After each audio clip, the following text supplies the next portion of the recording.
show you how to fix when keeps updating on Moto G37. Let's start the video if you want to fix this problem. So first of all, restart device. Just click and hold side power button and volume up button. Click on this restart icon. Again tap on this restart icon, you will see phone is restart. After restarting, enter phone pin. You will see your problem is solved. But if it's still not solved, go to app library. Here click on settings app.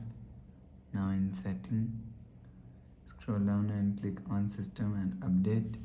You will check your software update is latest. If it not latest, update your software latest. After update software latest, go back to home screen. You will see your problem is solved. But if it's still not solved, so last solution is reset all settings. Go to app library. Here click on settings app. Now in setting, scroll down and click on